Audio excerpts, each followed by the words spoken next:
اعوذ باللہ من الشیطان الرجیم بسم اللہ الرحمن الرحیم گورنمنٹ گرلز اپر پرائمری اسکول بٹا گنڈ زون ماور کی چھٹی جماعت کے عزیز طالبات السلام علیکم ورحمۃ اللہ وبرکاتہ۔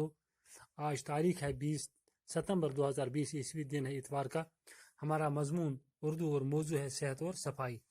پیارے بچوں، کل ہم نے پہلے 3 پیرا جو تھے اس کے سبق کے وہ ہم نے پڑھ لیے، تو آج ہم یہاں سے آگے پڑھنے جا رہے ہیں۔ ہمارا سبق ہے صفحہ نمبر 90 پر، یہاں سے شروع ہوتا ہے۔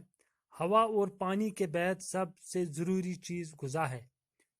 پہلی چیز جو ہمارے زندگی کے لیے ضروری ہے وہ ہوا ہے، اس کے بعد پانی کی اہمیت ہے، اور ان دو کے علاوہ جو تیسری چیز ہمارے زندگی کی بنیاد بناتا ہے وہ ہے غذا۔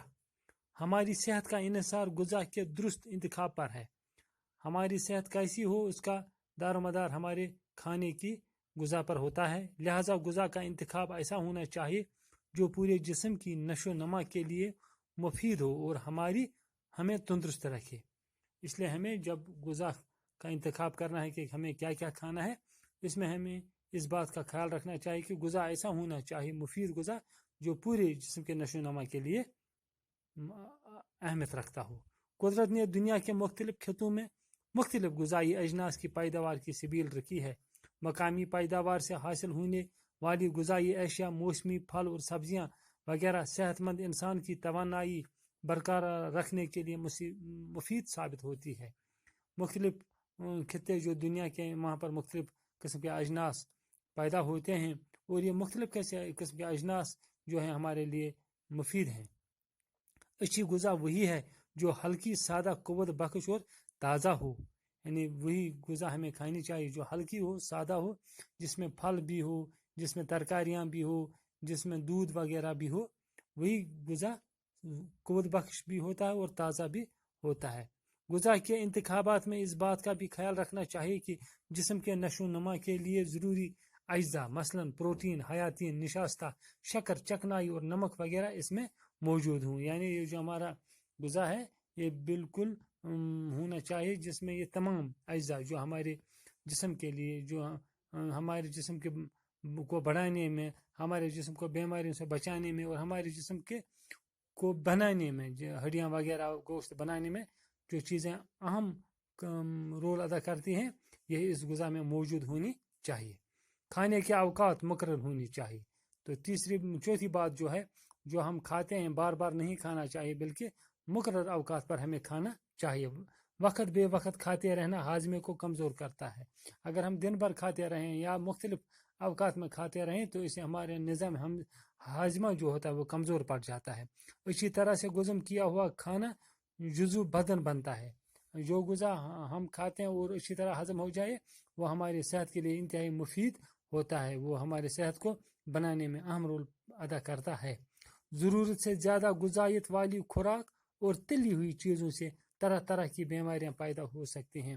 نہ ہمیں ضرورت سے زیادہ غذا کھانی چاہیے اور نہ زیادہ تلی اور مسالہ دار غذا کھانی چاہیے، کیونکہ اس سے مختلف قسم کی بیماریاں پھر پیدا ہوتی ہیں۔ زیادہ کھانا صحت کے لیے نقصان دہ ہے۔ بہترین اصول یہ ہے کہ کھانے سے اس وقت ہاتھ کھینچ لیا جائے جب تھوڑی بھوک ابھی باقی ہو، یعنی پیٹ بھر کر کھانا نہیں کھانا چاہیے، بلکہ تھوڑی سی بھوک موجود ہو تب کھانے کو چھوڑ دینا چاہیے۔ تندرستی کے لیے تازہ ہوا، صاف پانی اور اچھی غذا کے ساتھ ساتھ صفائی کا بھی خیال رکھنا چاہیے۔ اس کے علاوہ جہاں پر ہمیں ایک تازہ ہوا صحت کے لیے ضروری ہے، صاف پانی ضروری ہے اور مفید غذا ضروری ہے، تو وہیں پر ہمیں جسم کے صفائی کا بھی خیال رکھنا چاہیے۔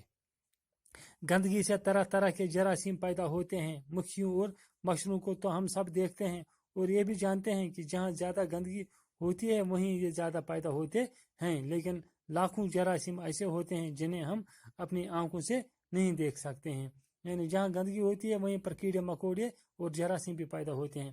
چونکہ کیڑے مکوڑے ہم تو آنکھوں سے دیکھ پاتے ہیں لیکن جراثیم کو ہم دیکھ نہیں پاتے ہیں۔ کیڑے مکوڑے اور جراثیم انسان کی صحت کے دشمن ہیں۔ انہیں جیسا ہی موقع ملتا ہے ہمارے جسم پر حملہ آور ہو جاتے ہیں اور ان سے مختلف بیماریاں پیدا ہوتی ہیں۔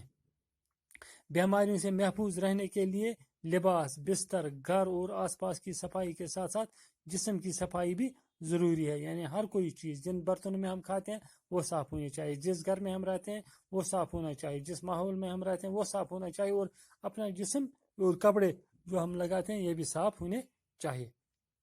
پسینے کے ذریعے جسم کے بہت سے گندے اور فاضل مادے خارج ہوتے ہیں. اگر جلد کوئی صفائی نہیں کی جائے تو باہر سے گرد و غبار اور اندر سے نکلنے والے یہ مادے مساموں کو بند کر دیتے ہیں اور پسینے کا نکلنا مشکل ہو جاتا ہے.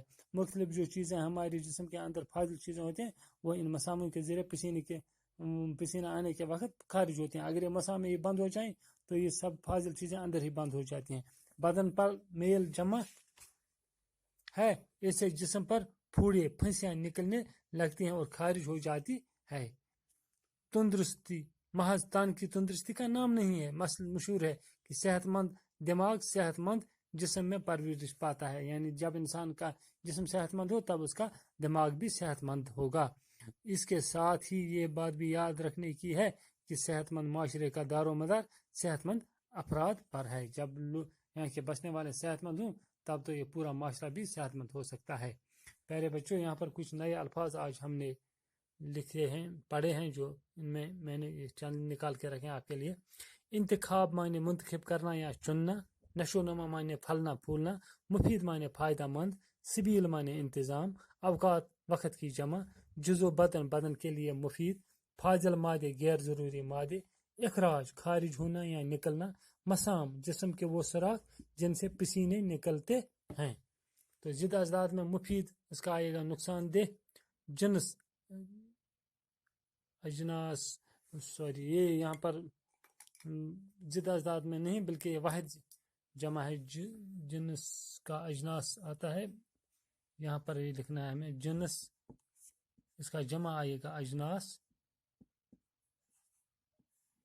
یہ یہاں پر نہیں ہے. دشمن کا دوست، محفوظ کا غیر محفوظ.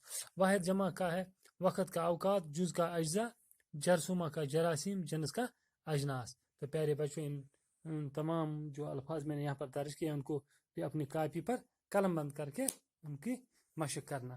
انشاءاللہ کل پھر ہم ملاقات ہوگی، تب تک کے لیے اجازت. السلام علیکم ورحمۃ اللہ وبرکاتہ.